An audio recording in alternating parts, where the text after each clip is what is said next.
Imagine this, you're 24 weeks pregnant, in the middle of a magical ultrasound moment with your millionaire husband of 12 years. When his phone buzzes with a text that shatters everything, can't wait for our Aspen weekend while she's fat and clueless. What if your perfect life Malibu mansion, tech mogul spouse, devoted family was all a facade built on lies, affairs, hidden millions, and twists that go way deeper than infidelity? In Shattered Vows, join Sophia Reynolds on a roller coaster of betrayal, revenge, and rebirth. From heartbreaking discoveries to jaw-dropping secrets that will have you questioning everyone. You won't believe the final twist. Stick around for the full story that inspired thousands. If this hooks you, smash that like button, drop a comment on what you do in Sophia's shoes, share with a friend who loves drama, and subscribe for more epic tales like this. Let's dive in.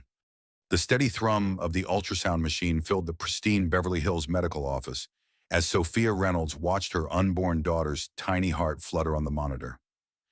At 24 weeks pregnant, this should have been one of those magical moments she would treasure forever.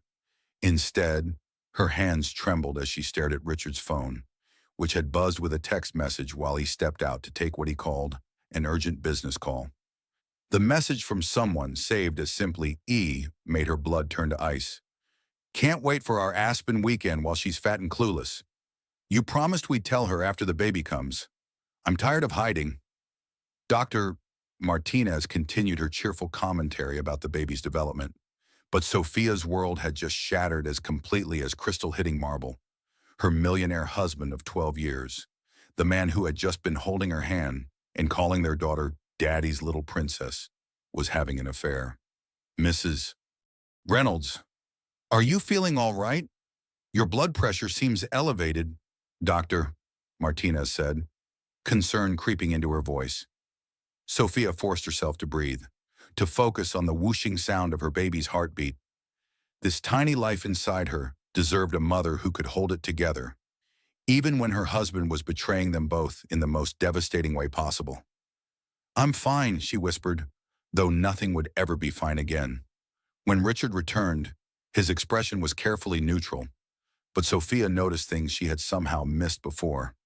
The way he kept his phone face down, the guilt that flickered across his features when he looked at her growing belly, the expensive cologne that wasn't the brand she had bought him for Christmas. They drove home to their Malibu mansion in tense silence, the Pacific Coast Highway stretching endlessly before them. Sophia clutched the ultrasound photos while Richard made small talk about the baby's nursery, his voice hollow and performative. Every word felt like another lie layered on top of years of deception. The moment they stepped through the front door of their $6 million home, Sophia couldn't contain it anymore. The pregnancy hormones, the betrayal, the sheer audacity of his lies, it all exploded out of her at once. Who is E? She demanded, holding up his phone. Richard's face went white. For a split second, she saw the real him, not the charming tech CEO who graced magazine covers, but a man caught in a web of his own making. Sophia, I can explain. Explain what, that you're cheating on your pregnant wife? That you're planning romantic getaways while I'm carrying your child? It's not what you think. It's exactly what I think. Her voice cracked, years of suppressed doubt suddenly crystallizing into devastating clarity. How long, Richard? How long have you been lying to me? He ran his hands through his salt and pepper hair, the gesture she had once found endearing, now seeming calculated and false. Sophia, please, think about the baby. This stress isn't good for either of you. The audacity of using her pregnancy as a shield for his infidelity made something snap inside her. Don't you dare use our baby as an excuse for your betrayal. Don't you dare. You don't understand the pressure I'm under. The company, the investors. So you decided to find comfort with another woman. Sophia's voice rose to a pitch she barely recognized. While I gave up my career to support your dreams, while I've been nothing but devoted to this family, Richard's mask finally slipped completely. Maybe if you hadn't let yourself go, if you weren't always tired and complaining. The words hit her like physical blows. After 2 difficult pregnancies, after 12 years of putting his needs first, after sacrificing her own marketing career to be the perfect wife, this was how he saw her. "Get out," she whispered. "This is my house. Get out."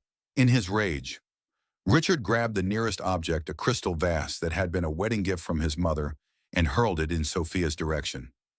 She ducked instinctively, protecting her belly, and the vase sailed past her to shatter against the white marble wall, sending glittering fragments across their perfect living room.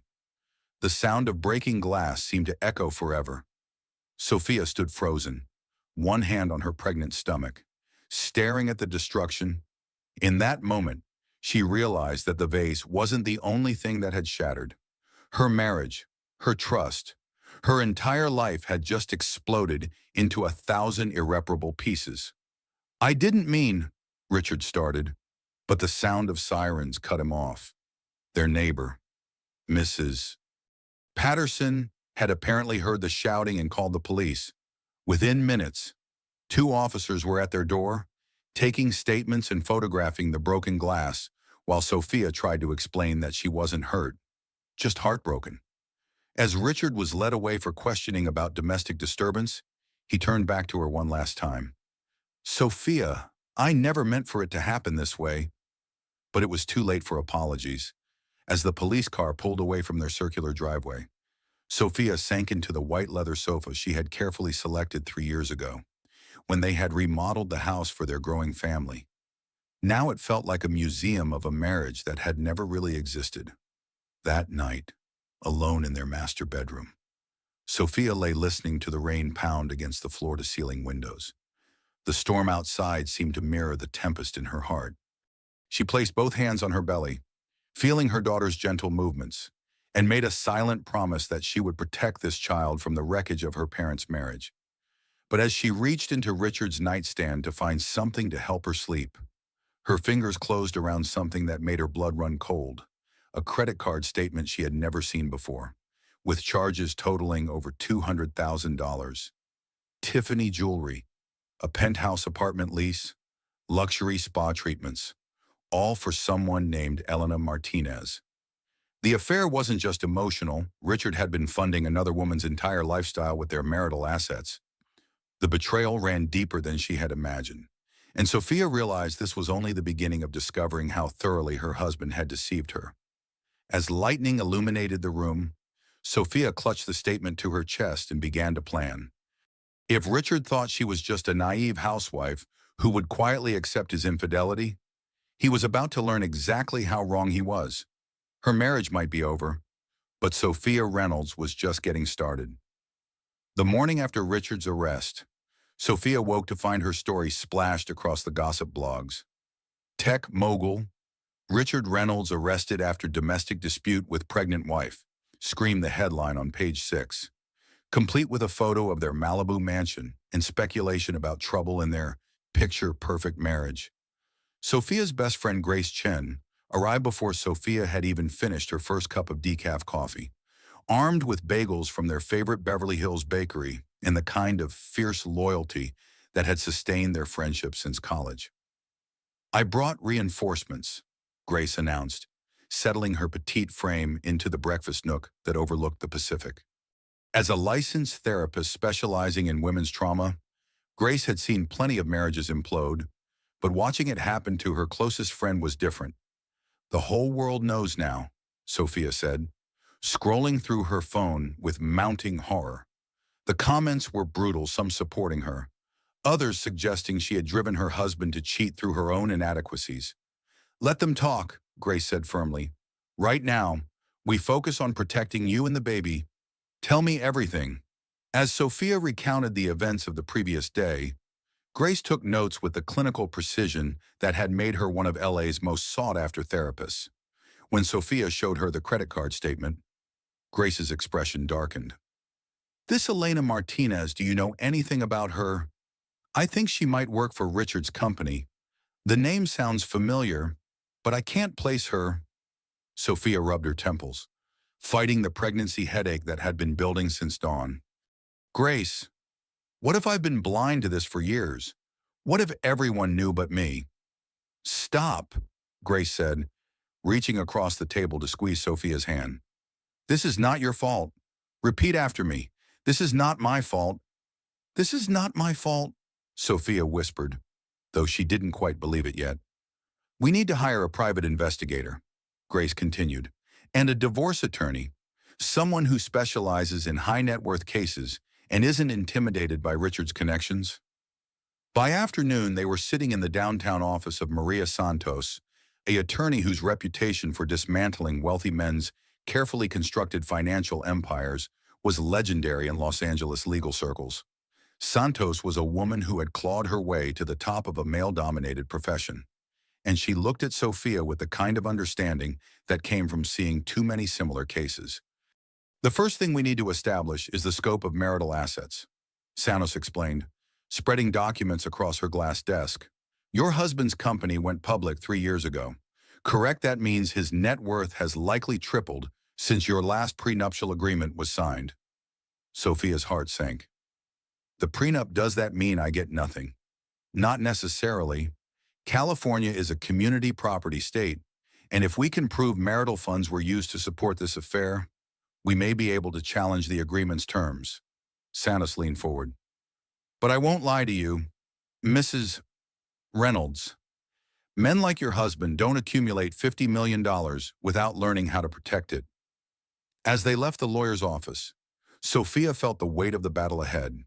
This wasn't just about money, it was about ensuring her children's future and holding Richard accountable for his betrayal.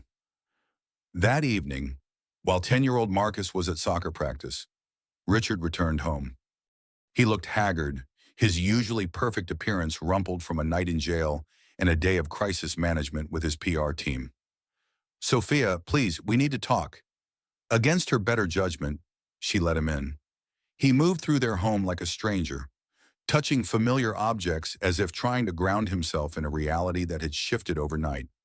I ended it, he said without preamble. Elena and I, it's over. I told her this morning. For a moment, Sophia felt a flutter of hope. Maybe they could fix this. Maybe their family could survive intact. I've scheduled us an appointment with Dr. Morrison for couples therapy, Richard continued. We can work through this. Sophia, for Marcus, for the baby. We can't let one mistake destroy 12 years of marriage. One mistake? Sophia's voice was dangerously quiet. Richard, you spent $200,000 on another woman. You bought her jewelry, paid for her apartment. That's not a mistake, that's a double life. The money doesn't matter. I can make more. What matters is us, our family. He approached her cautiously, as if she were a wild animal that might bolt. I know I hurt you, but we can get past this. We have to. Looking at his face, the face she had loved for over a decade, Sophia wanted desperately to believe him. The alternative was single motherhood, a custody battle, and rebuilding her entire life from scratch at 38. You have to understand, she said slowly. Trust isn't something you can just repair with therapy sessions and promises. You looked me in the eye every day for 2 years while you were with her. You came home to me after being with her. How do I ever believe anything you say again? Because I love you, he said simply. Because despite everything, what we have is real. Elena was just what? Just sex. Just emotional support. Just everything you weren't getting from your pregnant wife. Richard flinched. It wasn't about you. You have to believe that. It was about me, about feeling young again, about the pressure of the company. So when the pressure gets too much in the future, you'll find another Elena. No, never. I swear to you, Sophia, it will never happen again. That night, as Richard slept in the guest room per her ultimatum, Sophia found herself remembering their early days together, how he had pursued her relentlessly when she was a rising star at a competing marketing firm, how he had promised her the world if she would just trust him with her heart. Maybe Grace was right about giving people second chances. Maybe their marriage was worth fighting for. But at 3 in the morning, her phone buzzed with a text from an unknown number. Ask your husband about the baby. Sophia stared at the message, her blood turning to ice. What baby? Elena's baby. She crept downstairs and called the number, her hands shaking as it rang. Hello. A woman's voice, sleepy and confused. Who is this? This is Elena. Who is this? The world tilted on its axis. This is Sophia Reynolds, Richard's wife. A long pause and then, oh, God, Mrs. Reynolds. I'm so sorry you had to find out this way. Richard promised he would tell you about us after your baby was born, but I couldn't wait any longer. Not when we're both pregnant. The phone slipped from Sophia's fingers, clattering to the marble floor. Elena Martinez wasn't just Richard's mistress. She was pregnant too. And based on the timeline, she had gotten pregnant before Sophia, which meant the affair had been going on much longer than Richard had admitted. As Sophia sat on her kitchen floor in the dark, surrounded by the wreckage of every lie her husband had told her, she realized that the betrayal was far deeper than she had imagined. Her marriage wasn't just broken, it had been built on a foundation of deception from the very beginning. The next morning brought no relief from the nightmare Sophia's life had become. She woke up nauseous, not from morning sickness, but from the devastating revelation that her husband's mistress was also carrying his child. As she stood in their marble bathroom, staring at her reflection in the mirror that had once shown her a confident, happy wife, she saw a stranger, hollow-eyed, pale, and utterly lost. Richard had already left for an early meeting, leaving behind only the lingering scent of his cologne and a note promising they would talk tonight. The casual normalcy of it made Sophia want to scream. Grace arrived within an hour of Sophia's panicked phone call, finding her friend sitting motionless in the breakfast nook, staring out at the ocean as if it held answers to questions she was afraid to ask. Elena Martinez is 7 months pregnant, Sophia said without preamble. 7 months. Grace, do you know what that means? Grace sank into the chair across from her, the implications hitting her like a physical blow. The fertility treatments. You were struggling to conceive when Richard was getting another woman pregnant, while I was taking hormones and enduring procedures and blaming myself for not being able to give him another child, he was creating one with his mistress. The cruelty of it was breathtaking. During those dark months when Sophia had questioned her worth as a woman because she couldn't seem to get pregnant again, Richard had been proof that the problem wasn't his fertility, it was just that he was sharing it with someone else. I need to see her, Sophia said suddenly. That's not a good idea. I need to see the woman who's been living off my money, sleeping with my husband, and carrying his child while I struggled with infertility. Before Grace could stop her, Sophia was dialing the private investigator Maria Sanos had recommended.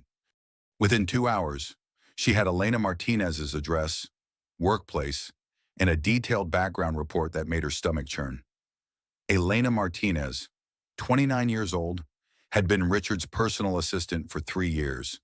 She had replaced Sophia's former position at Reynolds Tech, the job Sophia had left when Marcus was born, because Richard had convinced her that their family needed her at home more than the company needed her expertise. The bitter irony wasn't lost on her.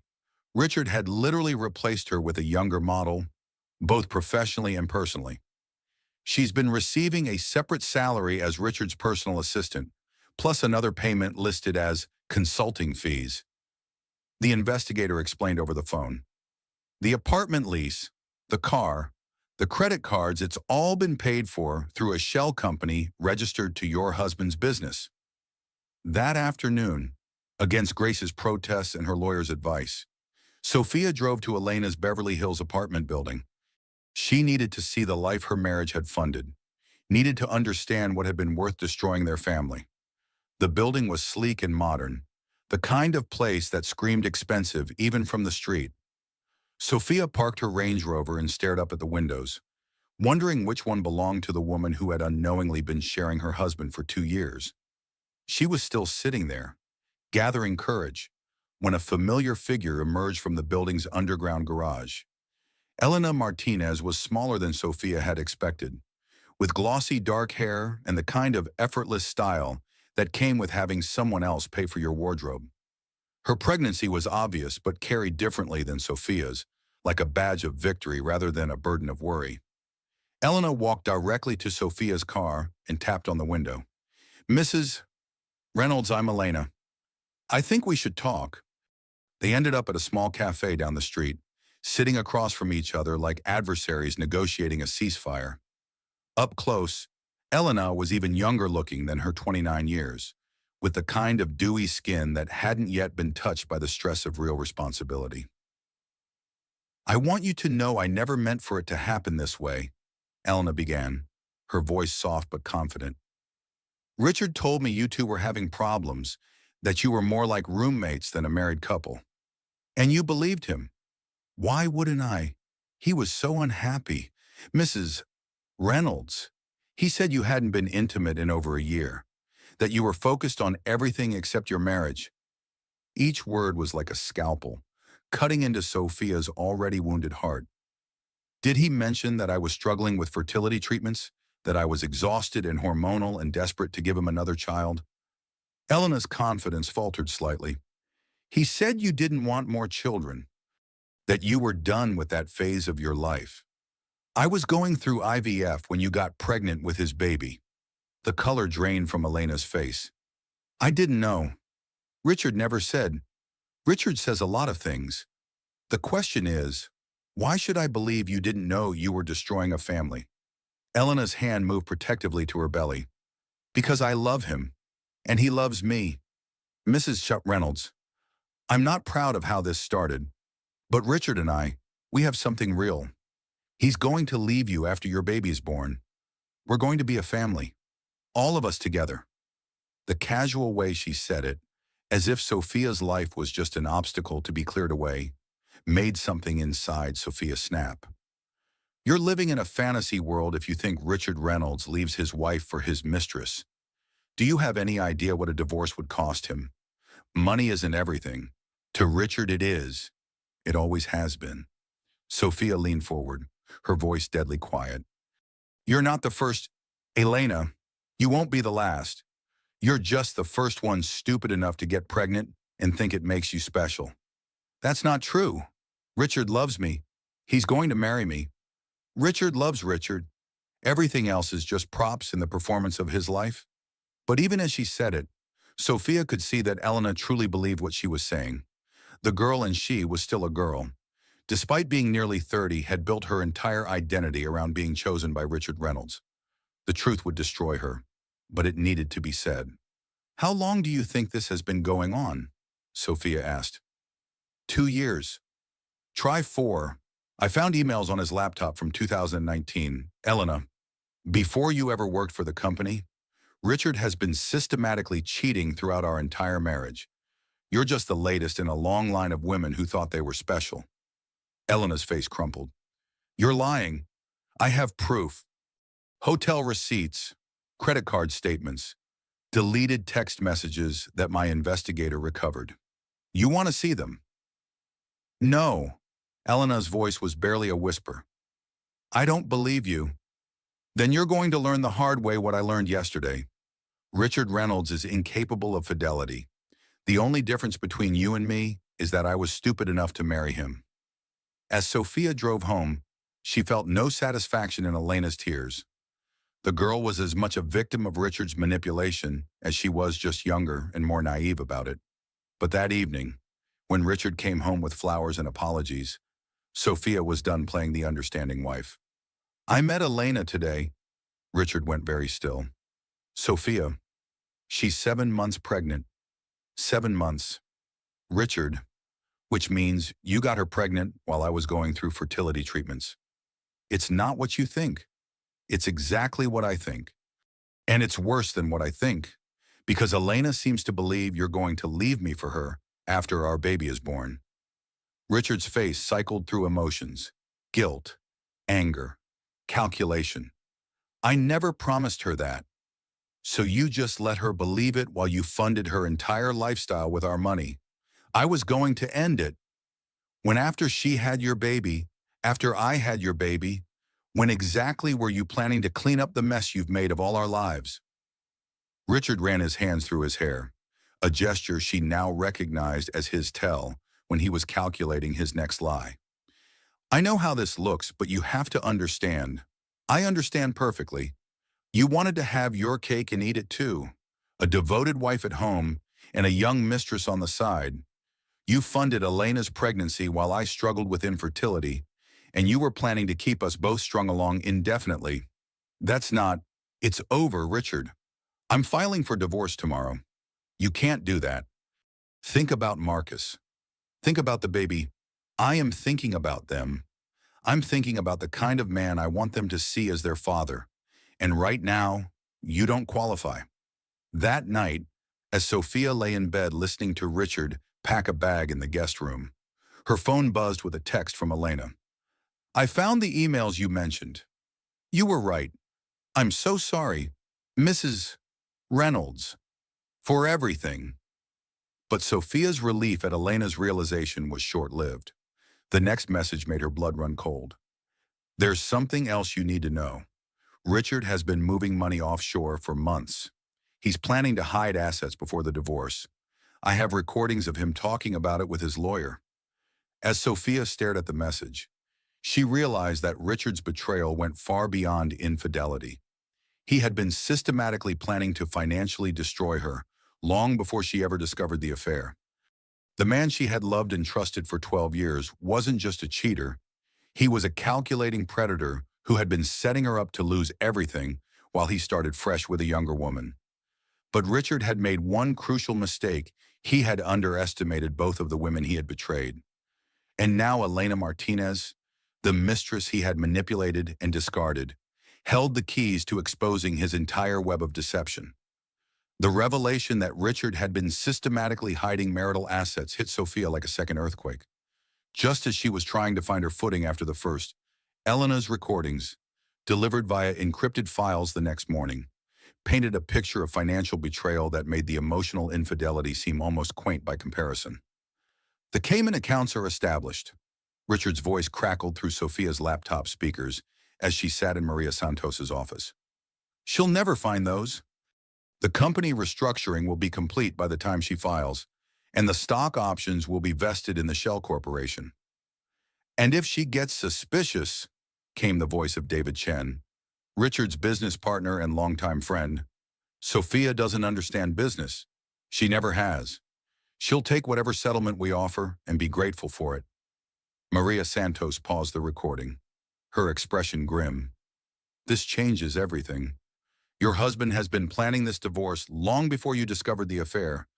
These recordings suggest he's hidden potentially $20 to $30 million in offshore accounts.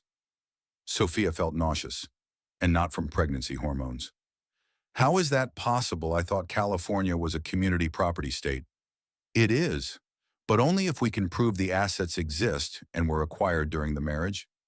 Your husband has been very clever. He's made it look like his company's value decreased while secretly restructuring to hide the real profits. The next few hours were a blur of legal terminology and financial documents that made Sophia's head spin. Forensic accountants, asset recovery specialists, international banking lawyers. Maria assembled a team that cost more per hour than Sophia used to make in a month, back when she had her own career. The prenup limits your claim to $5 million plus the house, Maria explained. But if we can prove he used marital assets to fund the offshore accounts, we can challenge the agreement's validity. $5 million. It sounded like a fortune to most people, but Sophia knew it was a fraction of what Richard was worth. More importantly, it wasn't enough to maintain the lifestyle their children had always known, or to provide the kind of security she would need as a single mother. That afternoon, while Marcus was at a friend's house, Sophia sat in their home office, Richard's domain, that she had rarely entered during their marriage, and began searching through files with the methodical desperation of a woman who had finally realized how thoroughly she had been played. The man she had thought was her partner had been treating her like an enemy for years, planning her financial destruction while she planned family vacations and birthday parties. Every business trip, every late night at the office, every time he had dismissed her questions about their finances, it had all been part of an elaborate strategy to ensure that when he was ready to discard her, she would have no power to fight back. Mommy, Marcus's voice from the doorway made her jump. Her 10-year-old son stood there looking uncertain, his soccer uniform still grass-stained from practice. Hey, sweetheart, how was practice? Okay, I guess. He hesitated. Mom, why is Dad sleeping in the guest room? And why was Elena from his office here yesterday? I saw her through the window when I got home from school. Sophia's heart clenched. Marcus was old enough to sense the tension, but young enough to still believe that his parents could fix whatever was wrong. How did you tell a child that their father was not the man they thought he was? Dad and I are having some problems right now, she said carefully. Sometimes married people go through difficult times. Are you getting divorced? The question was matter of fact, delivered with the brutal honesty of a child who had absorbed more than his parents realized. I don't know yet, honey, but whatever happens, you need to know that both Dad and I love you very much, and that will never change. Marcus nodded solemnly, then climbed into her lap or what was left of it with her growing belly. Will the baby still have a dad if you get divorced? Of course. Dad will always be your baby sister's father, just like he'll always be your father. But even as she said it, Sophia wondered what kind of father Richard would choose to be. Would he be the devoted dad who never missed a soccer game? Or would he be too busy with his new life to make time for the children from his old one? That evening, Richard came home to find Sophia waiting in the living room with a stack of documents spread across the coffee table. We need to talk about your assets, she said without preamble. Sophia, I've been thinking about what you said, and you're right. I've made terrible mistakes, but we can fix this. Stop. Her voice cut through his practiced charm like a blade. I know about the Cayman accounts, Richard. I know about the shell corporations and the restructured stock options. I have Elena's recordings. Richard's face went through a series of rapid changes. Surprise, anger, calculation. Then a cold mass that Sophia had never seen before. Those recordings were obtained illegally. They'll never hold up in court. Maybe not, but they'll give my forensic accountants a roadmap to find what you've hidden, and they'll show a jury exactly who you really are. A jury, Richard laughed, but there was no humor in it. Sophia, you're not taking this to court. The media attention alone would destroy both of us. Think about Marcus. Think about what this would do to him. I am thinking about Marcus. I'm thinking about the fact that his father has been systematically stealing from his college fund to pay for his mistress's lifestyle. I haven't touched Marcus's education fund. The money all comes from the same place. Richard, our marriage, our assets, our children's future. You've been robbing from all of us to pay for your double life. Richard sat down heavily, suddenly looking older than his 45 years. What do you want? I want full disclosure of all assets. I want the offshore accounts returned to joint control, and I want you to agree to a fair division of everything we built together. And if I don't, then we go to court and I let Elena testify about everything she knows, including the part where you promised to leave me after the baby was born so you could marry her. Richard's eyes hardened. Elena is an unstable woman who has been stalking me for months. Her testimony would be worthless. Elena is a woman you've been financially supporting for 2 years while promising her a future you never intended to deliver. She's also pregnant with your child, which makes her a very sympathetic witness. They stared at each other across the expensive coffee table that Sophia had chosen 3 years ago, when they had redecorated the house for their fresh start. Now it felt like a negotiation table in a hostile corporate takeover. I need time to think, Richard said finally. You have 24 hours. After that, my lawyer files a motion for emergency spousal support and temporary asset freezing. After Richard left, Sophia sat alone in their living room, surrounded by the expensive artifacts of their life together. The custom furniture, the art collection, the Persian rugs, all of it had been purchased with money that Richard was now trying to hide from her. But the most expensive thing in the room wasn't any of the luxury items they had accumulated. It was the trust she had given him freely for 12 years, the faith that they were partners building something together. That trust, once shattered, could never be restored at any price. Her phone buzzed with a text from an unknown number. Don't trust David Chen.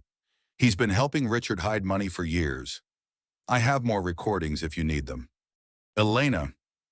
Sophia stared at the message, realizing that Richard's business partner, the man who had been a guest at their dinner table, who had been Marcus's honorary uncle, who had just last month offered to testify on her behalf, was actually part of the conspiracy to defraud her.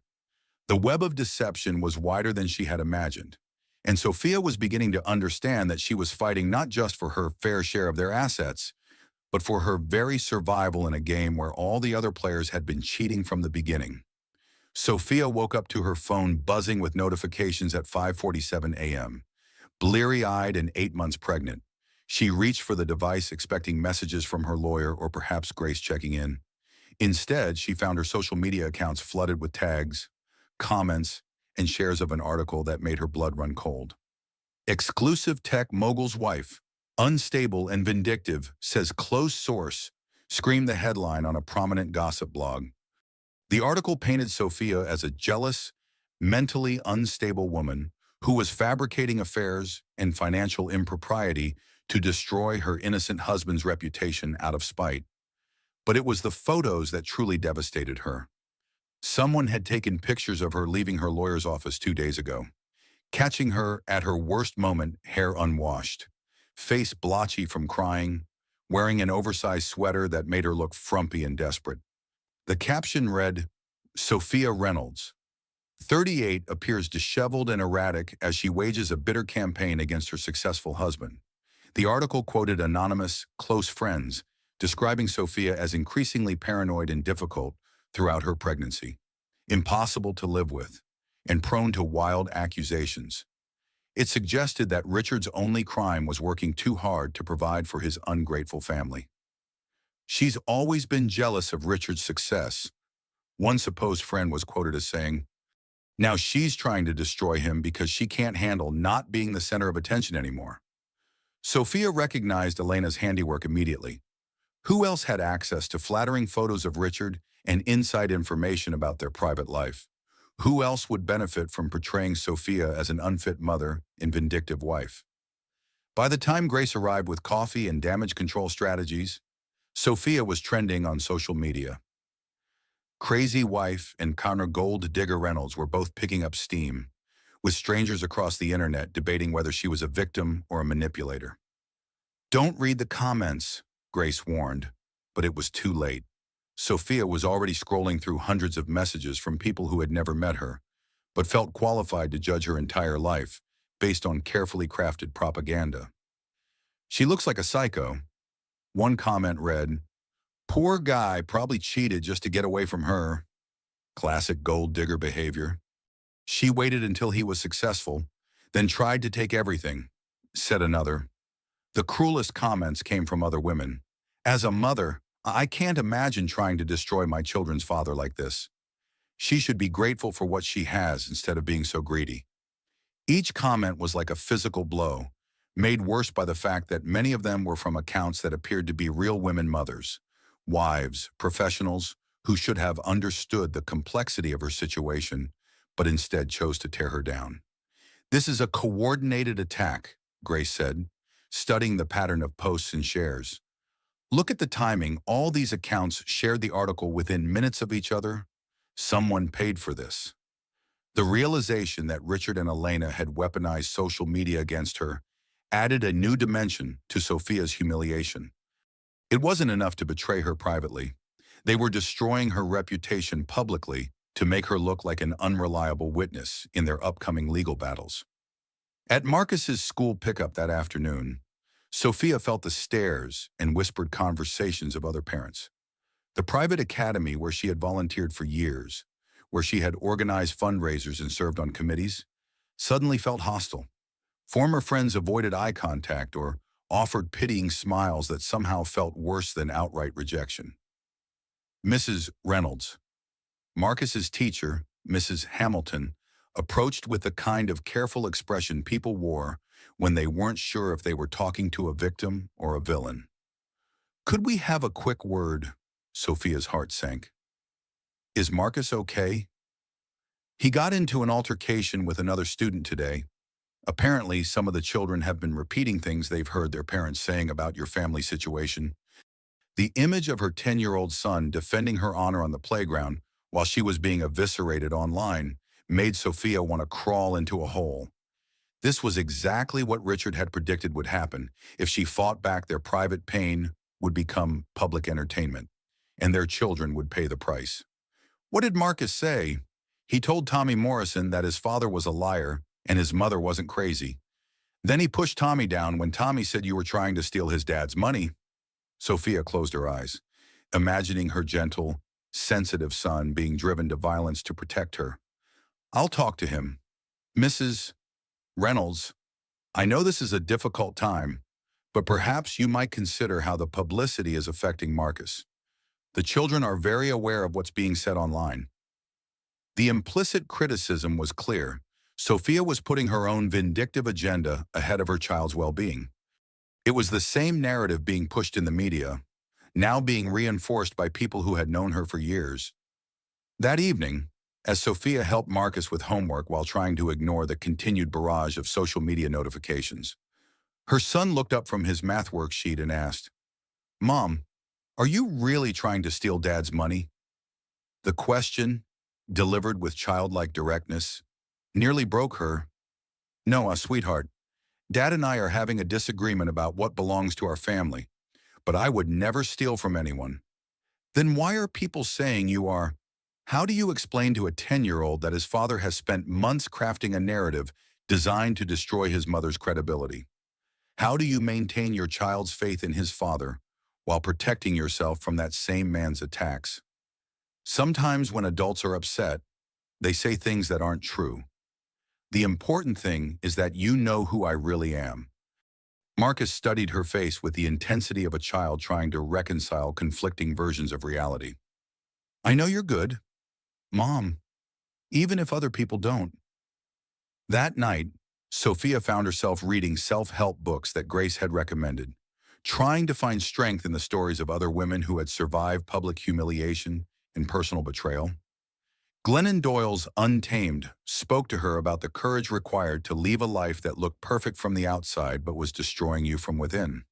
But reading about resilience and actually living it were two different things. When her phone buzzed at midnight with a notification that someone had created a fake social media account using her photos to post inflammatory political content, Sophia realized that the attacks were escalating beyond mere reputation management. Elena wasn't just trying to discredit her, she was trying to completely destroy any sympathy Sophia might receive from potential supporters. The next morning brought a new crisis. Sophia woke up with severe cramping and spotting, sending her into a panic about the baby's safety. Grace rushed her to the hospital, where Dr. Martinez ran tests and monitored the baby's heartbeat, while Sophia lay in the examination room trying not to think about the stress-induced complications that could result from the emotional warfare she was enduring. Your blood pressure is dangerously elevated, Dr. Martinez said with concern. Mrs. Reynolds, I need to ask, are you under unusual stress right now? The question would have been laughable if it weren't so serious. Unusual stress didn't begin to cover having your entire life destroyed while carrying your husband's child. I'm going through a divorce, Sophia said simply, not trusting herself to elaborate without breaking down. I'm going to recommend modified bed rest for the remainder of your pregnancy. Your body is showing signs of extreme stress, and we need to protect both you and the baby. As Sophia lay in the hospital bed with monitors tracking her daughter's heartbeat, she felt the full weight of what Richard and Elena had done to her. They hadn't just betrayed her marriage and stolen her money, they had endangered her unborn child through their campaign of psychological warfare. But it was about to get worse. Grace appeared in the doorway with her laptop, her face grim. Sophia, there's something else. Elena just posted a blog entry called The Other Side of the Story. She's claiming that you knew about the affair all along and only objected when Richard tried to end it. Sophia closed her eyes, feeling the baby move restlessly inside her, as if sensing her mother's distress. Elena's version of events painted Sophia as a calculating woman who had been willing to share her husband as long as she maintained her lifestyle, only turning vindictive when faced with the prospect of losing her meal ticket. It was a masterful piece of manipulation, containing just enough truth to be believable, while completely inverting the reality of who was the victim and who was the predator. There's more, Grace continued reluctantly. She posted photos from inside your house, pictures of your bedroom, Marcus's room, personal family photos. She's claiming Richard gave her access because you were having a trial separation that you're now denying. The violation of having intimate details of her family's private life displayed for public consumption was staggering. Elena had turned their home into evidence for her false narrative, using Sophia's own possessions against her. As contractions began that evening, false labor brought on by stress, but terrifying nonetheless. Sophia realized that she was fighting for more than money or reputation. She was fighting for her daughter's life, for her son's future, and for the basic right to tell the truth about her own experience. But the truth, she was learning, was no match for a well-funded lie told by people who had nothing left to lose. At 32 weeks pregnant, as she felt her body trying to deliver her baby too early, Sophia made a promise to her unborn daughter she would not let the people who had betrayed them destroy their family's future. No matter what it cost her, the battle was just beginning, and Sophia Reynolds was finally ready to fight. The NICU at Cedars-Sinai was a world of beeping monitors, tiny incubators, and the kind of controlled chaos that comes with saving premature lives. Sophia's daughter, Emma Grace Reynolds, had arrived at 32 weeks weighing just 3 pounds 14 ounces, her tiny body fighting for every breath while lawyers argued over who would pay for her medical care. Sophia sat beside Emma's incubator, her hand pressed against the warm plastic barrier that separated her from her daughter, pumping breast milk while simultaneously texting with her legal team about Richard's latest maneuver. He had filed an emergency petition claiming that Sophia's erratic behavior and obvious mental instability made her an unfit parent, requesting immediate custody of Marcus while she was receiving psychiatric treatment. The psychiatric treatment was actually standard postpartum monitoring after a high-stress premature delivery, but Richard's lawyers had spun it as evidence of a complete mental breakdown. The timing was strategic and cruel. He was attacking her parental fitness while their daughter fought for her life. "You need to rest," Grace said, arriving with coffee and the kind of fierce protectiveness that had sustained their friendship through 2 decades. "I've organized a support network of women who've been through similar situations, with wealthy husbands trying to use the legal system to maintain control. I can't rest. If I'm not here advocating for Emma, Richard's people will find a way to claim I'm an absent mother. If I am here, they'll claim I'm neglecting Marcus. There's no winning move." Grace pulled up a chair beside the incubator, her trained therapist's eye cataloging the signs of trauma and exhaustion in her best friend.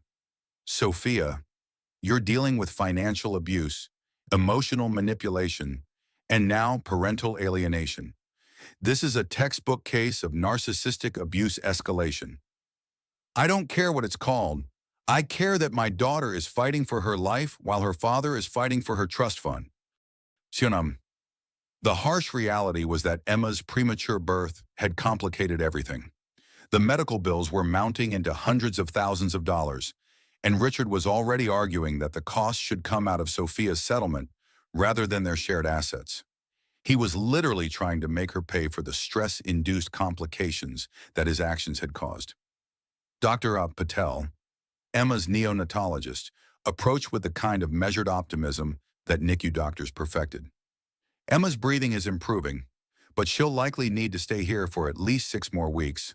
Her lungs are developing well, but premature babies face ongoing challenges." "What kind of challenges?" Sophia asked, though she wasn't sure she wanted to know. "Potential learning disabilities, developmental delays, ongoing respiratory issues.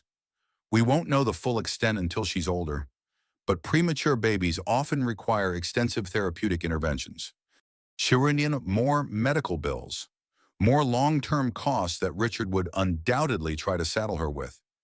Sophia could see his legal strategy forming paint, her as the crazy wife who endangered their unborn child through her vindictive legal actions. Then make her financially responsible for all the consequences. Marcus visited after school, his 10-year-old face solemn as he stared at his tiny sister through the incubator walls. "She's so small. Mom, Is she going to be okay? She's a fighter, just like her big brother. Dad says you made her come early because you were being mean to him. Sophia felt the words like a physical blow. Richard was already working to alienate Marcus, planting seeds of blame that would poison their son's relationship with her for years to come. That's not true, sweetheart. Sometimes babies come early, and it's nobody's fault. The doctors say Emma's getting stronger every day, but Marcus's expression remained troubled. Dad also says you're trying to take all his money so he can't take care of us anymore. Marcus, do you remember when we talked about how sometimes adults have disagreements about fairness? Dad and I disagree about what belongs to our family and what belongs to him. But no matter what happens, both of us will always take care of you and Emma. As Marcus pressed his small hand against the incubator, Sophia realized that Richard's most devastating weapon wasn't his hidden assets or media manipulation. It was their children's love and trust. He was systematically turning Marcus against her, while Emma lay helpless in the NICU, unable to form any bonds with the father who was already calculating how to minimize his financial responsibility for her care. That evening, Elena Martinez arrived at the hospital carrying flowers and wearing designer maternity clothes that Sophia recognized as having been purchased with marital funds.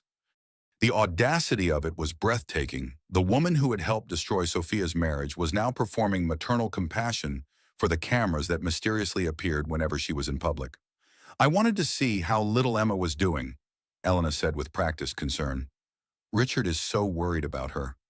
Richard is worried about the medical bills, Sophia replied coldly. He's trying to have them deducted from my settlement. Maybe if you hadn't been so vindictive about the divorce, this wouldn't have happened. Maybe if you hadn't been sleeping with my husband, none of this would have happened. Elena's mask slipped slightly. Richard and I are planning to get married as soon as your divorce is final. I wanted you to hear it from me rather than reading about it online. The announcement, delivered while Sophia's premature daughter fought for life in the NICU, was Elena's final act of cruelty. She was claiming victory while Sophia was at her most vulnerable, ensuring that the news would hit her when she had no emotional reserves left to handle it. But Elena had made a crucial miscalculation. As she posed for photos outside the NICU, holding her own pregnant belly while expressing concern for poor little Emma, hospital security cameras captured something that would change everything. Mrs. Reynolds. A nurse approached with confusion written across her face.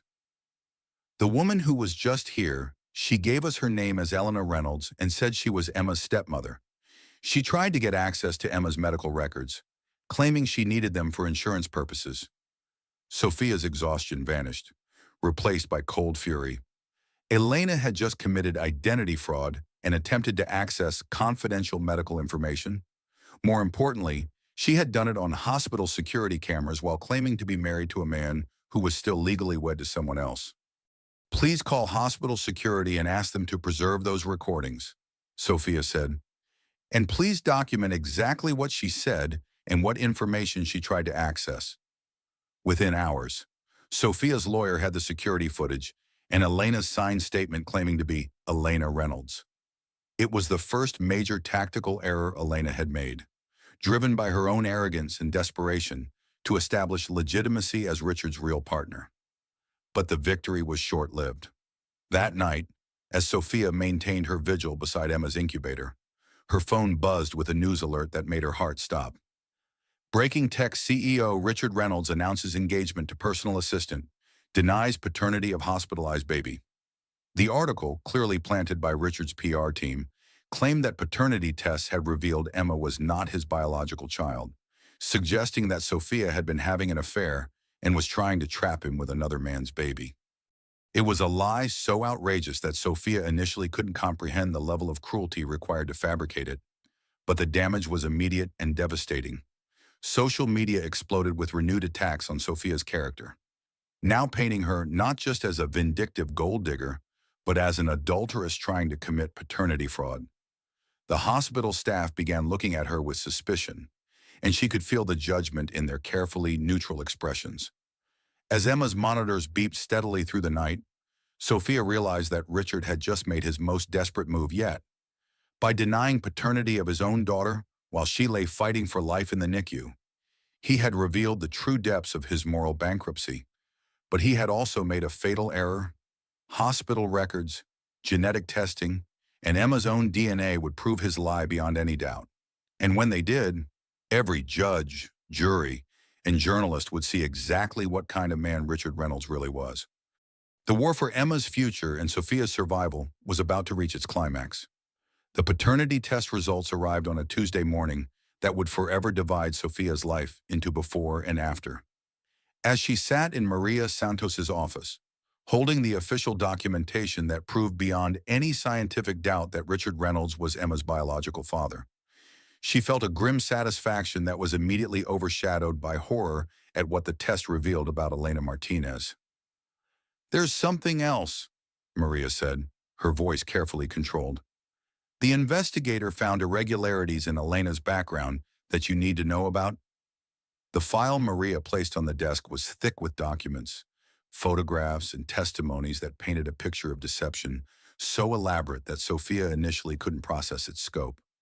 Elena Martinez wasn't just Richard's mistress. She was a professional con artist who had been systematically targeting wealthy married men for over a decade.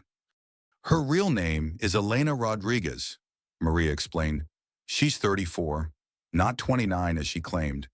She has no college degree, no legitimate work history, and a criminal record in 3 states for fraud and identity theft." The photographs spread across the desk showed Elena with different hair colors, different names, and different wealthy men. In each case, the pattern was identical.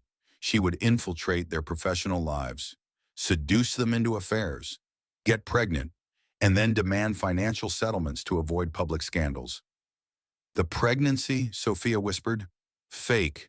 She's been using prosthetic belly inserts and hormone supplements to maintain the illusion. There is no baby. Sophia, there never was." The room spun around Sophia as she tried to comprehend the implications. Elena had spent 2 years pretending to be pregnant with Richard's child, using the phantom pregnancy to manipulate both him and Sophia, to justify her lifestyle, and to create leverage in the divorce proceedings. Richard didn't know, according to the recordings. He believed it was real. Elena is remarkably skilled at this type of long-term deception. She researched your family for months before applying for the assistant position, studying your marriage, your vulnerabilities, your husband's psychology. The investigator's report read like a thriller novel. Elena had previously targeted a real estate mogul in Miami, a pharmaceutical executive in Chicago, and a venture capitalist in Seattle. In each case, she had assumed a new identity, created an elaborate backstory, and executed a multi-year campaign designed to destroy marriages and extract maximum financial benefit. She targeted Richard specifically because of his net worth and his history of infidelity. Maria continued. She knew he would be susceptible to an affair, and she planned from the beginning to use the relationship to gain access to marital assets. Sophia thought about all the nights she had lain awake wondering what she had done wrong, what failures in their marriage had driven Richard to seek comfort elsewhere. The cruel irony was that Elena had chosen Richard precisely because he was the type of man who would cheat. She had exploited his weaknesses just as ruthlessly as she had exploited Sophia's trust. "There's more," Maria said reluctantly. "Elena has been documenting everything, recording conversations, photographing financial documents, copying computer files. She wasn't just planning to be Richard's mistress. She was planning to blackmail him." The scope of Elena's manipulation was staggering. She had positioned herself as both Richard's lover and his potential destroyer, creating a situation where he was completely under her control.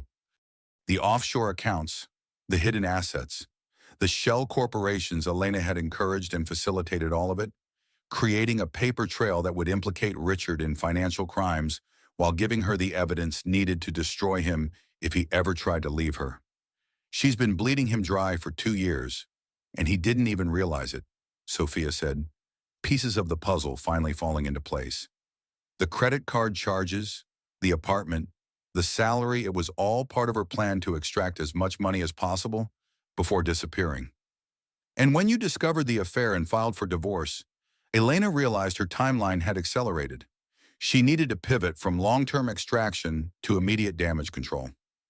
That afternoon, armed with the evidence of Elena's true identity, Sophia confronted Richard in his attorney's office. He looked like he had aged 5 years in the past month, his usual polished appearance replaced by the haggard look of a man whose world was collapsing around him. "You need to see this," Sophia said, sliding the investigator's report across the conference table. As Richard read through the documents, his face went through a series of emotions: confusion, disbelief, horror, and finally a rage that Sophia had never seen before. "This can't be real," he said, but his voice lacked conviction. "Elena Rodriguez, born in Phoenix, Arizona, 3 aliases, 4 felony convictions, 12 documented victims over 15 years. She's not pregnant. Richard, she never was." Richard's hands shook as he held the photographs of Elena with other men, in other cities, executing identical schemes. The ultrasound appointments, the morning sickness, the prenatal vitamins, all fake. "She's been performing pregnancy for 2 years while systematically documenting everything you did to hide assets from me. She has recordings of you discussing tax evasion, bank fraud, and perjury. She has copies of every illegal financial maneuver you've made." The color drained from Richard's face. "Where is she now?" "Gone. She disappeared 3 days ago, along with $2 million from the accounts she had access to." Richard buried his face in his hands, the full scope of his situation finally becoming clear. He hadn't just betrayed his wife and endangered his family. He had been completely manipulated by a professional criminal who now possessed the evidence to destroy him legally and financially. "She played us both," Sophia said, feeling an unexpected surge of sympathy for the man who had caused her so much pain. "The difference is, I was an innocent victim. You were a willing participant in everything she suggested. Sophia, I know how this looks, but you have to believe me, I never meant for any of this to happen. I thought I was in love with her. I thought she loved me. You thought you were entitled to have both a wife and a mistress, and you were willing to commit financial crimes to pay for it. Elena didn't make you hide assets from me. Richard, she just made it easier." "What happens now?" Maria Santos leaned forward.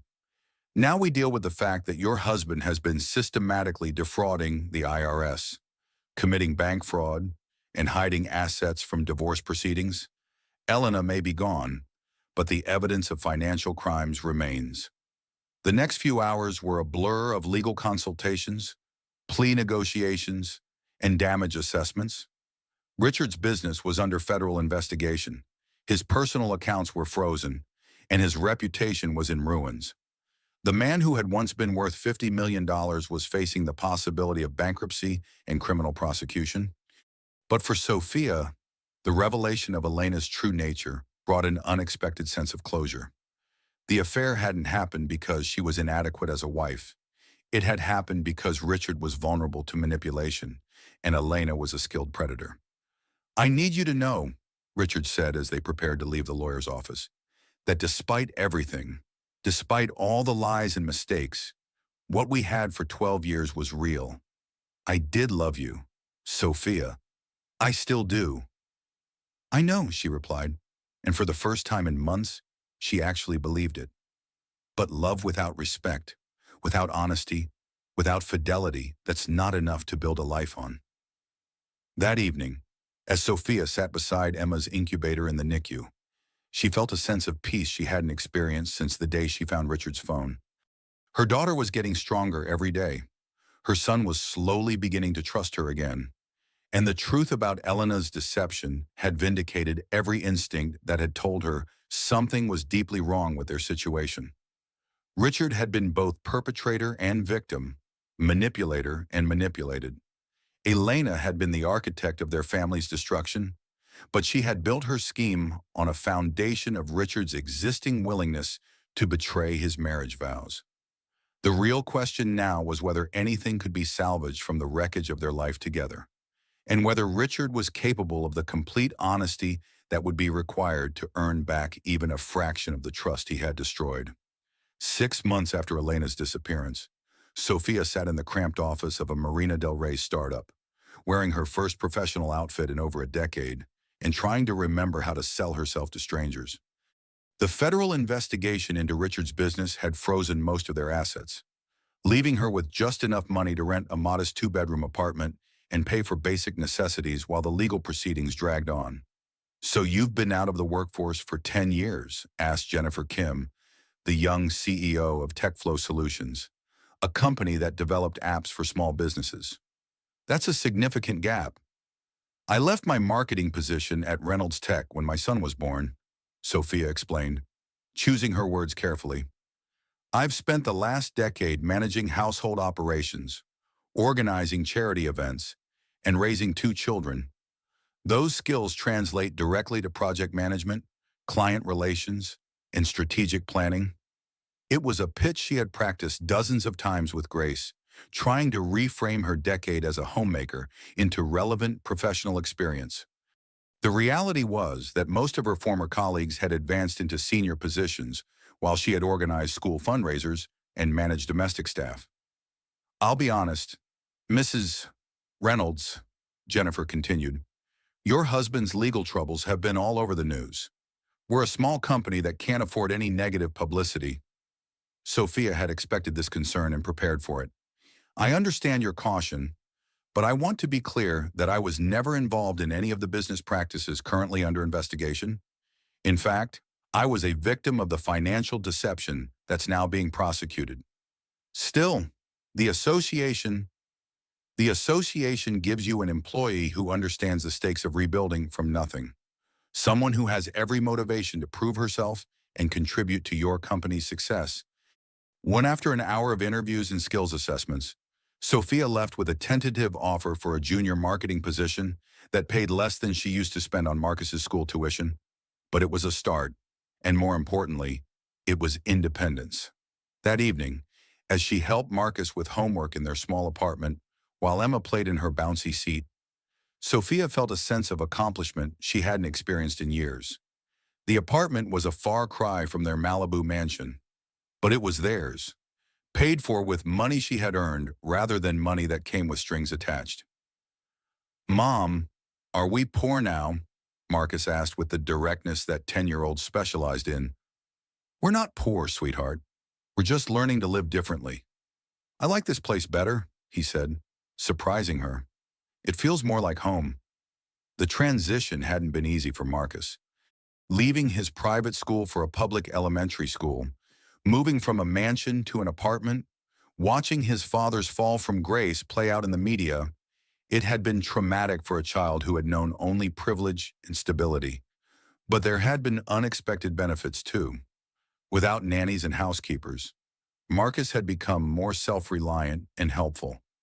Without the pressure of maintaining appearances in their wealthy social circle, he seemed more relaxed and authentic.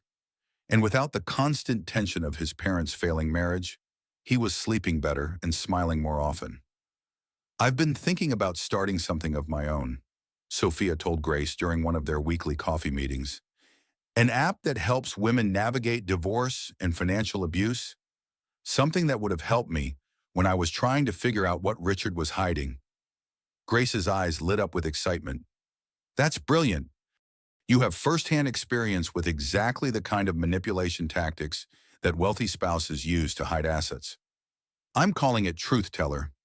It would help women document suspicious financial activity, connect them with forensic accountants and lawyers who specialize in high-asset divorces, and provide a support network of other women who've been through similar situations." Over the next several months, Sophia threw herself into developing the app with the same intensity she had once devoted to charity galas and school committees. Working late into the night after the children were asleep, she taught herself basic coding, researched legal requirements, and interviewed dozens of divorced women about their experiences with financial abuse. The support group that Grace had organized became her informal focus group, providing feedback on features and sharing stories that informed the app's development. These women doctors, lawyers, teachers, executives had all been systematically deceived by spouses who used their financial sophistication to maintain control and avoid fair settlements. The hardest part isn't proving that money is missing, explained Patricia, a surgeon whose psychiatrist husband had hidden assets in overseas accounts. It's convincing people that someone who seems so respectable could be capable of such calculated deception. That insight became the cornerstone of Truth Teller's design, creating a platform where women could anonymously document suspicious behavior, access educational resources about financial manipulation, and connect with professionals who understood the complexity of high-asset divorces. 6 months later, Sophia found herself pitching Truth Teller to a panel of investors in a downtown high-rise, wearing a suit that Grace had helped her pick out and carrying a presentation that represented hundreds of hours of work. The market for divorce-related services is worth over $20 billion annually. Sophia explained to the mostly male panel, but existing resources focus primarily on legal procedures rather than the financial detective work that's required when one's spouse has been systematically hiding assets. The questions were tough, sometimes condescending, and occasionally hostile. Several investors seemed more interested in her personal story than her business model, treating her like a curiosity rather than a serious entrepreneur. But one investor, Rebecca Martinez, no relation to Elena Rodriguez, as Sophia had nervously confirmed, saw the potential immediately. "This addresses a real gap in the market," Rebecca said after the other investors had left. "I've seen too many smart, capable women get financially destroyed in divorces because they didn't know how to protect themselves from sophisticated manipulation." The investment offer was modest enough to properly develop and launch the app, but not enough to make Sophia wealthy. It was, however, enough to prove that she could create something valuable from the wreckage of her old life. 8 months after leaving the startup job, Sophia found herself featured on the cover of Entrepreneur magazine as divorced mom-turned-tech CEO. The article chronicled her journey from betrayed housewife to successful business owner, inspiring other women who were rebuilding their lives after devastating personal losses. "The best revenge," Sophia was quoted as saying, "is building something better than what you lost." But even as Truth Teller gained users and recognition, Sophia knew that her success came with a price. Richard's legal troubles had escalated to criminal charges, and his company had collapsed under the weight of federal scrutiny. The man who had once been worth $50 million was now facing bankruptcy and possible prison time. Marcus struggled with seeing his father's downfall play out so publicly. Richard's visits had become irregular as he dealt with legal proceedings, and when he did see the children, he was often distracted and depressed. "Is Dad going to jail?" Marcus asked one evening as they walked along the beach near their apartment. "I don't know, sweetheart. That will be decided by a judge and jury. Do you want him to go to jail?" It was a question Sophia had asked herself many times. Richard had betrayed their marriage, endangered their family's financial security, and committed crimes that had real victims. But he was also the father of her children, and his complete downfall wouldn't undo the damage that had already been done. "I want him to be held accountable for the choices he made," she said carefully. "But more than that, I want him to become someone worthy of being your father again." That night, as Sophia worked on Truth Teller's latest update, while Emma slept in her crib and Marcus did homework at the kitchen table, she reflected on how completely her life had changed. The woman who had once defined herself through her husband's success had become someone who created her own definition of achievement. The apartment was small, their budget was tight, and the future was uncertain. But for the first time in years, Sophia Reynolds was exactly who she wanted to be: a mother, an entrepreneur, and a woman who had survived the worst kind of betrayal and emerged stronger than before. 2 years after the crystal vase shattered against the marble wall of their Malibu mansion, Sophia sat in a downtown courthouse listening to a federal judge sentence Richard Reynolds to 18 months in prison for tax evasion and bank fraud. The man who had once graced magazine covers as a visionary tech leader now stood in an orange jumpsuit, looking smaller and older than she remembered. The defendant engaged in a systematic campaign to defraud the United States government and deprive his spouse of marital assets, Judge Patricia Wilson stated. While the court acknowledges that Mr. Reynolds was manipulated by Elena Rodriguez, his choices to hide income and lie under oath were his own. Elena Rodriguez had never been found. Despite international warrants and a massive FBI investigation, she had vanished with her stolen millions, leaving behind only the wreckage of the lives she had destroyed. Interpol suspected she was operating under a new identity in South America, but for practical purposes, she had simply evaporated. Richard's sentencing brought closure to a legal saga that had consumed 3 years of Sophia's life. The federal investigation had recovered most of the hidden assets, resulting in a final divorce settlement of $32 million, more than Sophia had ever expected to receive. But a fraction of what the family would have been worth if Richard hadn't gambled everything on his affair with a con artist. "How do you feel?" asked the reporter from Forbes, who had been following Sophia's story for a feature on women who had turned personal disasters into business success. "Justice isn't just about punishment," Sophia replied, watching Richard being led away in handcuffs. "It's about accountability, consequences, and the opportunity to rebuild something better from what was destroyed." Truth Teller had grown into a multi-million-dollar company with over 100,000 users across North America. The app had helped dozens of women uncover hidden assets, documented patterns of financial abuse, and connected users with a network of attorneys, accountants, and therapists who specialized in high-conflict divorces. Sophia's success had come at the perfect time.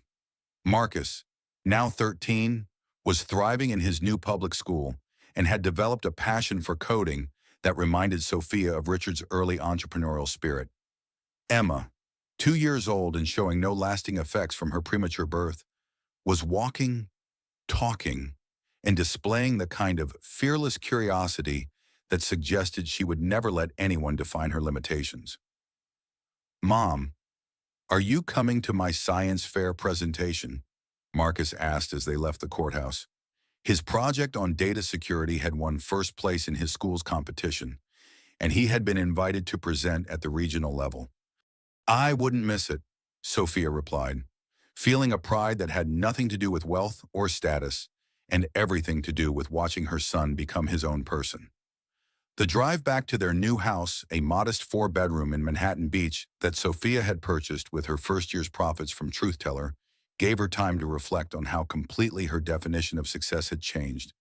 The house was a fraction of the size of their former mansion, but it was filled with laughter, creativity, and the kind of authentic happiness that money couldn't buy.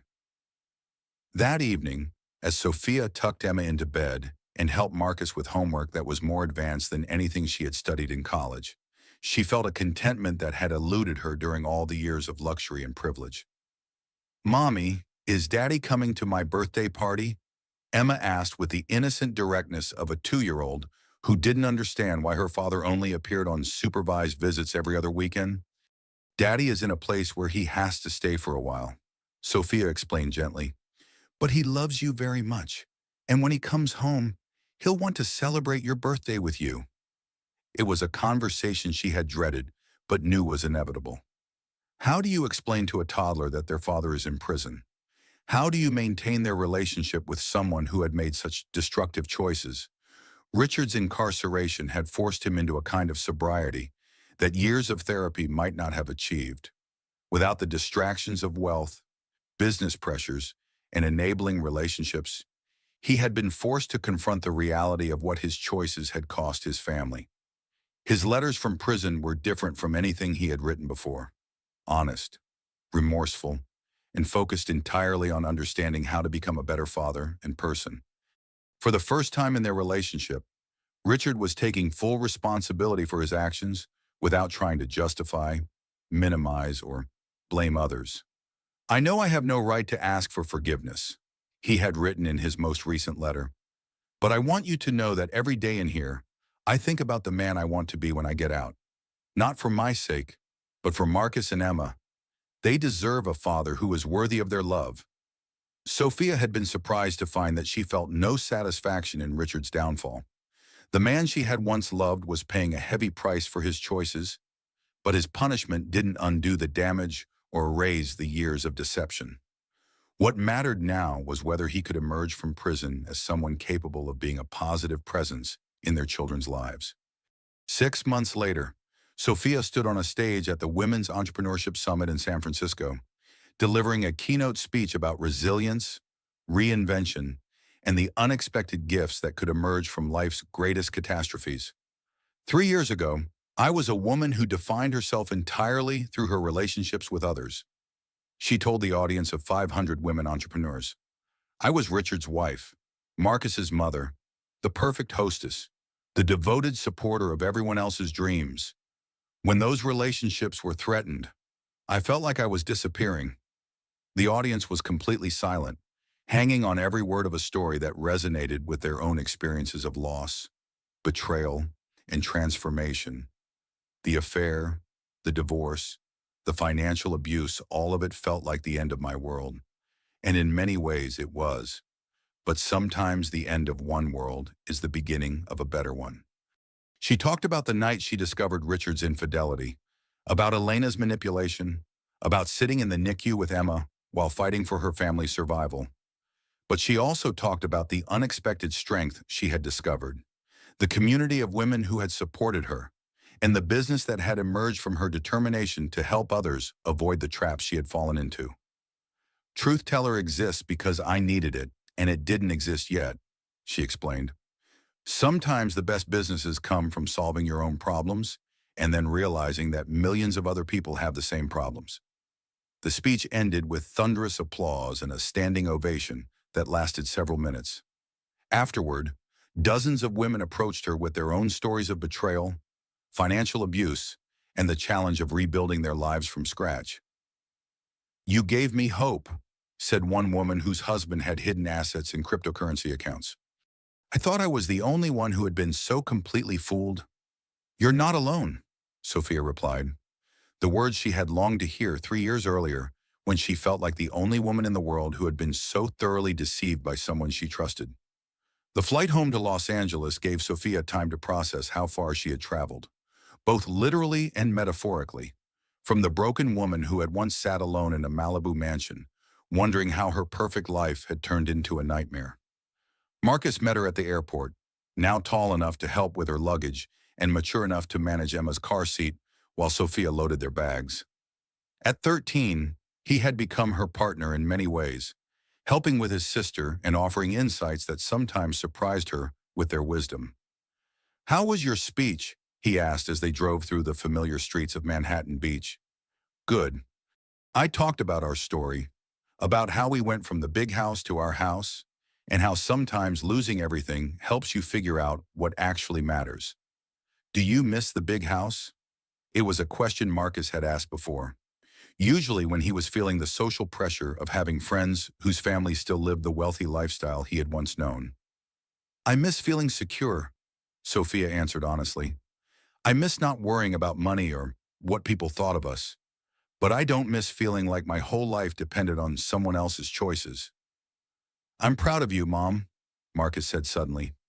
"My friends' moms always talk about their husbands' jobs or their houses or their cars, but you built something yourself. That's way cooler." That evening, as Sophia sat in her home office working on Truth Teller's expansion into international markets, she reflected on the journey that had brought her to this moment. The app now served women in 12 countries, had partnerships with legal aid organizations, and had been credited with helping users recover over $50 million in hidden marital assets. More importantly, Truth Teller had become a community where women could share their experiences without judgment, find resources for rebuilding their lives, and support each other through the darkest periods of betrayal and recovery. Success isn't about reaching some predetermined destination, Sophia had written in her upcoming book, Shattered: A Woman's Guide to Rebuilding After Betrayal. It's about becoming someone you respect while building something that matters. Emma's third birthday party was everything a little girl could want: princess decorations, a unicorn cake, and a backyard full of friends from her preschool. Sophia watched her daughter blow out candles with the pure joy that only children could muster, feeling a contentment that had taken years to achieve. The guest list was carefully curated, mostly other parents from Emma's school, a few neighbors, and the extended family that Sophia had built from friends who had become closer than relatives. Grace was there with her own children. Maria Santos had brought her granddaughter, And several women from Sophia's support group had become genuine friends whose children played together regularly. Richard had been released from prison 6 months earlier and was slowly rebuilding his relationship with the children through supervised visits and family therapy. He wasn't at the party. Sophia wasn't ready for that level of integration, but he had sent a thoughtful gift and a card that showed he was learning to respect boundaries while expressing his love for Emma. Speech called out Rebecca Martinez, the investor who had believed in Truth Teller when it was just an idea born from personal trauma. Sophia raised her glass of sparkling cider, looking out at the faces of people who had supported her through the hardest period of her life. 3 years ago, I thought my world was ending. Today, I'm celebrating my daughter's birthday in a home I bought with money I earned, surrounded by friends I chose, living a life I built from scratch. The toast was interrupted by the arrival of an unexpected guest. Grace Chen approached with an expression that Sophia had never seen before: guilty, excited, and nervous all at once. "Sophia, there's something I need to tell you," Grace said, pulling her aside while the party continued around them. "Something I should have told you a long time ago." "What is it?" Grace pulled out her phone and showed Sophia a contract that made her blood run cold. "HarperCollins. They offered me a book deal about your story. The Reynolds Scandal, an inside look at millionaire marriage betrayal." Sophia stared at the screen, her mind struggling to process what she was seeing. "You're writing a book about me. Not about you exactly. About the psychology of financial abuse, using your case as a primary example. Sophia, your story could help millions of women who are going through similar situations. My story, Grace. You were my therapist. Everything I told you was confidential. Technically, our conversations weren't in a clinical setting. Technically," Sophia's voice rose, causing several party guests to turn in their direction. "Grace, you were my best friend. I trusted you with everything. That's exactly why this book will be so powerful. I have insights that no outside observer could have. I know how you really felt, what you were really thinking during the worst moments." The betrayal hit Sophia like a physical blow. Grace had been her anchor during the storm, the one person she had trusted completely when everyone else seemed to be choosing sides or judging her choices. To discover that Grace had been secretly documenting their conversations for her own professional gain felt like the ultimate violation. The advance was $2 million. "Sophia, I'm going to donate half to domestic violence organizations and use the rest to expand my practice to help more women like you." "Women like me?" Sophia's voice was dangerously quiet. "You mean women whose best friends sell their trauma for profit?" Grace's face crumpled. "It's not like that. I genuinely want to help by exploiting my pain, by turning the worst period of my life into your career advancement." The conversation was drawing attention from other party guests, and Sophia realized that Emma's birthday celebration was being overshadowed by yet another betrayal from someone she had trusted completely. "We'll discuss this later," Sophia said firmly. "This is my daughter's party, and I won't let your choices ruin it." But the damage was done. As Grace left early with mumbled apologies, Sophia struggled to maintain her composure while rage and hurt battled inside her. The woman who had held her hand through the darkest nights, who had organized support groups and provided free therapy, who had been more like a sister than a friend, she had been secretly planning to profit from Sophia's suffering all along. As the party wound down and Emma napped surrounded by new toys, Sophia sat on her back porch trying to process this latest revelation. She had rebuilt her life, found success, created security for her children, and learned to trust again. Now she had to confront the reality that even her closest relationships might be built on hidden agendas and selfish motivations. "Mrs. Reynolds." A voice from her side yard made her look up. A woman in her 60s stood by the gate, elegantly dressed and somehow familiar, despite Sophia being certain they had never met. "Can I help you?" "My name is Catherine Matthews," the woman said, approaching with the careful steps of someone who wasn't sure of her welcome. "I think we need to talk about Richard." Something in the woman's voice made Sophia's stomach drop. "I'm sorry, do we know each other?" Catherine smiled sadly. We've never met, but we have more in common than you might think. You see, Mrs. Reynolds, I'm Richard's first wife. The words hit Sophia like lightning. Richard's first wife was supposed to be dead killed in a car accident years before Sophia met him. It was a tragedy he had mentioned only briefly, always with the appropriate sadness of a man who had lost his first love too young.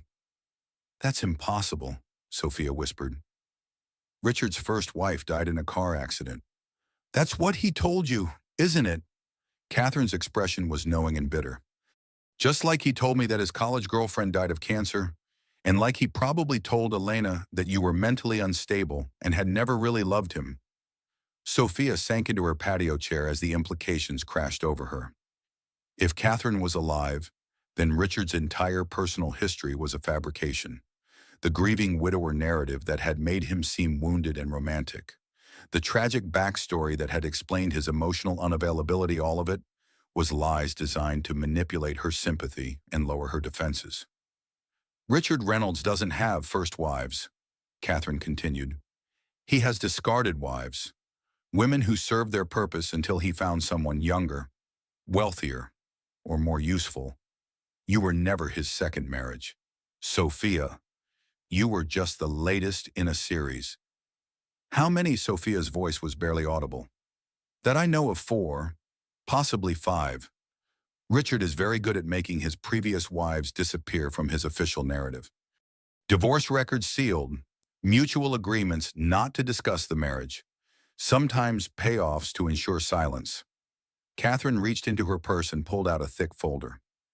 I've been tracking Richard's marriages for years, trying to warn his new wives before they get too deeply involved.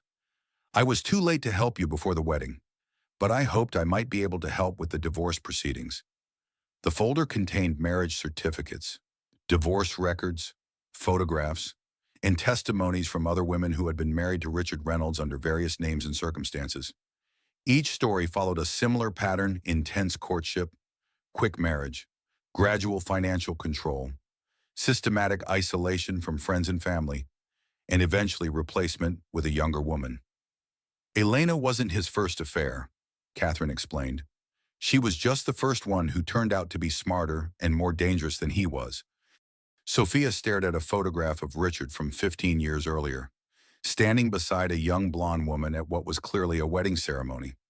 The woman looked radiant and in love, completely unaware that she was marrying a man who collected wives like trophies and discarded them when they were no longer useful. Why are you telling me this now? Sophia asked. Because Richard is getting out of prison soon, and he's already started the process of reinventing himself again. New business contacts, new image consultants, new strategies for rebuilding his wealth and reputation. I wanted you to know what you're really dealing with. Catherine handed her a business card. I run a support network for Richard's former wives. We help each other navigate his manipulation tactics, share information about his latest schemes, and provide emotional support for dealing with the trauma of being systematically deceived by someone we trusted. As Catherine left, Sophia sat holding the folder that contained evidence of her husband's true nature. The man she had loved, divorced, forgiven, and cautiously begun to co-parent with was not just a cheater or a financial criminal. He was a serial manipulator who had been perfecting his techniques on vulnerable women for decades. Emma woke from her nap and toddled outside, still wearing her princess dress and carrying her favorite stuffed unicorn. Mommy, who was that lady? Just someone with information about Daddy, Sophia said, pulling her daughter onto her lap. Is Daddy coming to live with us again? No, sweetheart. Daddy will always be your daddy, but he won't be living with us. As the sun set over Manhattan Beach, Sophia realized that her story was far from over. Richard's prison sentence had been just a temporary interruption in a pattern of behavior that stretched back decades. His apparent transformation, his letters of remorse, his promises to be a better father, all of it might be just another performance designed to regain access to his children and position himself for his next victim. The woman who had once believed in fairy tale endings now understood that some stories don't have neat conclusions. Instead, They have new chapters that reveal deeper truths about the characters and force the heroine to make increasingly difficult choices about how much she's willing to sacrifice to protect the people she loves. Emma fell asleep in Sophia's arms as the first stars appeared in the darkening sky. Tomorrow would bring new challenges, new revelations, and new decisions about how to navigate a world where even the people closest to her might be harboring secret agendas. But tonight, holding her daughter close and surrounded by the life she had built from the wreckage of her marriage, Sophia Reynolds knew one thing with absolute certainty. She was stronger than any betrayal, smarter than any manipulation, and determined to protect her children from the predators who wore the masks of love. The story of Richard Reynolds and his victims was far from over. But Sophia's story, the story of a woman who had transformed trauma into triumph, betrayal into business success, and isolation into community, that story was just beginning. As Emma's breathing deepened into sleep, Sophia's phone buzzed with a message from an unknown number. "My name is Jennifer Walsh. I'm Richard's third wife. Catherine gave me your number. We need to meet." The revelation that there were more victims, more stories, more women who had been systematically deceived by the same man, confirmed what Sophia had begun to suspect. Her personal nightmare was part of a much larger pattern of predatory behavior that had been hidden for decades. But it also meant that she wasn't alone in understanding the true nature of Richard Reynolds. And sometimes, the best weapon against a manipulator was the united voices of the women he had underestimated, overlooked, and assumed would remain silent about their experiences. Sophia looked down at her sleeping daughter and made a silent promise Emma would grow up knowing how to recognize manipulation, how to value her own worth, and how to build relationships based on honesty rather than control. The next chapter of their story was about to begin, and this time, Sophia would be writing it herself. Epilogue: 5 years later, Sophia Reynolds stood before the United States Senate Judiciary Committee, testifying about the need for stronger laws protecting victims of financial abuse in high-asset divorces. Truth Teller had grown into an international platform serving over 500,000 women, and Sophia's advocacy work had made her a recognized expert on the intersection of domestic abuse and financial crime. "Senators, emotional manipulation and financial abuse don't respect economic boundaries," she testified. "In fact, wealthy abusers often have more sophisticated tools for hiding assets, manipulating legal proceedings, and using their resources to silence their victims." In the gallery, Marcus, now 18 and heading to MIT on a full scholarship for computer science, watched his mother with pride. Emma, 8 years old and already showing signs of her mother's fierce independence, sat beside him taking notes in a journal where she recorded important grown-up things. Richard had been released from prison 3 years earlier and had attempted to rebuild his relationship with his children through supervised visits and family therapy. However, the revelation of his multiple previous marriages and the testimony of his other victims had limited his access and ended any possibility of reconciliation with Sophia. He had tried to start new businesses, pursue new relationships, and rebuild his reputation. But the connected network of his former wives and the permanent record of his criminal conviction made it impossible for him to operate with his previous level of deception. Elena Rodriguez had never been found, but similar cons had been reported in Argentina and Uruguay, suggesting she had moved her operations to South America, where extradition would be more difficult. Grace Chen had published her book, which became a bestseller, but also ended her friendship with Sophia permanently. The book had helped many women recognize signs of financial abuse, but the personal cost of its creation had destroyed the trust that had once been the foundation of their relationship. As Sophia concluded her testimony and fielded questions from the senators, she reflected on the long journey from victim to advocate, from isolated housewife to successful entrepreneur and social activist. The crystal vase that Richard had thrown in anger 5 years earlier had shattered into 1,000 pieces that could never be reassembled. But from those fragments, Sophia had built something entirely new, a life based on truth, resilience, and the understanding that sometimes the most beautiful creations emerge from the wreckage of what came before. Her story had become bigger than her personal experience of betrayal and recovery.